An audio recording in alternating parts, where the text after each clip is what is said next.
This is IFV, the web space with your dose of business and financial news. In full view, we're making your business our business. Welcome to In Full View. I'm Marcella Palmer. We're bringing you the week's medium and small business news from the Investor Relations Group in New York City. IRG is a corporate communications firm providing investor and public relations services to nano, micro, and small cap companies. We're here speaking with Maddy Dychtwald, demographer, entrepreneur, marketing executive, public speaker, and author of Influence: How Women's Soaring Economic Power Will Transform Our World for the Better. She shares with us her findings on women's emerging economic power and influence and what that means for the small and medium business owner. More in a moment. First, here's Shay Maltzby with the Index Performance Outlook for the week ending Friday, October 22nd, 2010. Thank you, Marcella. The NASDAQ closed the week up approximately 40 basis points. The Russell 2000 is up 4 basis points. The Russell Microcap Index closes down nearly 10 basis points. The S&P Midcap 400 is up roughly 60 basis points, and Canada's S&P TSX Small Cap ends the week up about 20 basis points.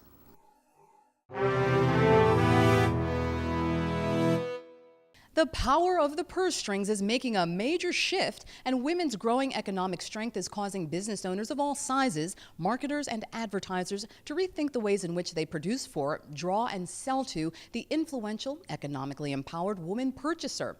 Author, executive, and entrepreneur Maddy Dychtwald writes all about it in her new book, Influence: How Women's Soaring Economic Power Will Transform Our World for the Better.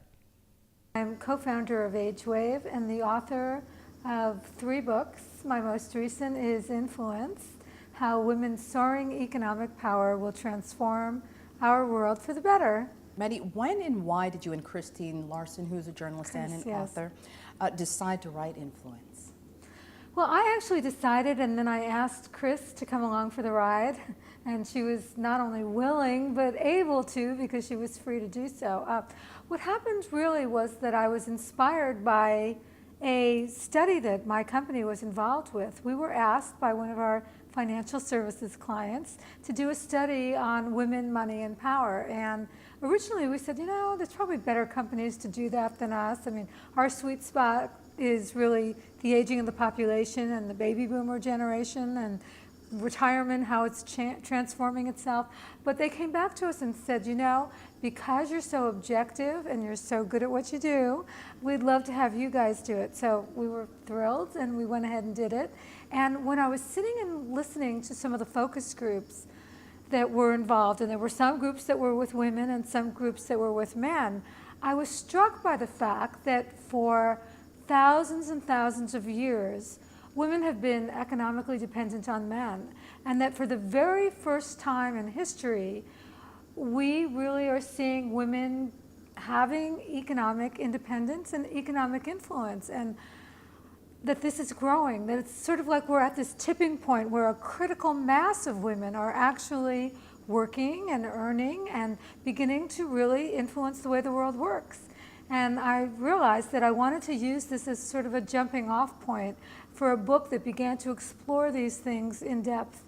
What's so fascinating to me is that for the last 30 years, when you adjust for inflation, men's earning power has basically remained flat, which is unfortunate, by the way. But what we've seen happen as we've moved away from this sort of industrial economy closer to a knowledge economy, where women are highly educated and they have the skill set that's highly desirable today, we've seen women's income actually increase exponentially as a result. Now, of course, some of that is just catching up.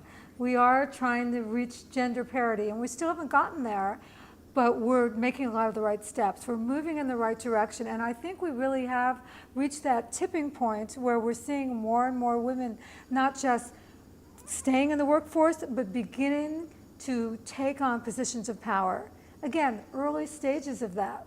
Chapter 5, a lucrative reality check. You say that, quote, women are responsible for 83% of consumer purchases in the United States. That's right. New cars, vacations, food, electronics, healthcare spending, etc.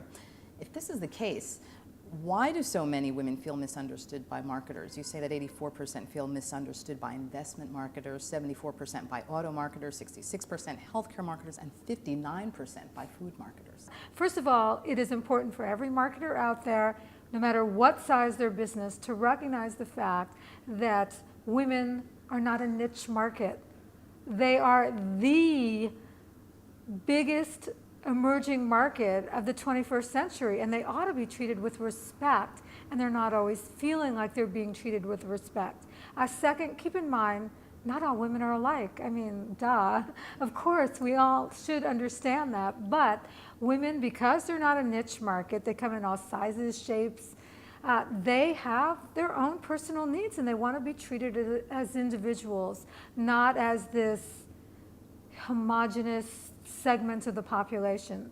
And that's an important thing to keep in mind. Third, for so many years, men have been treated as the sort of decision domain, the primary decision domain for big decisions when it comes to buying products that are a little bit more pricey. Well, that's just not the case anymore. Recognize that and treat that woman as though nobody counts but her, especially, for instance, if a woman's shopping for expensive jewelry, she may be buying it for herself. That's something that's relatively new in the last decade or so. If she's buying stocks and bonds, recognize the fact that she may have different needs. For instance, women live longer than men. So with that in mind, and women take off time to care for aging parents and their own children, their needs in terms of saving for retirement, very different than men's. Recognize it, acknowledge it, and help her plan successfully.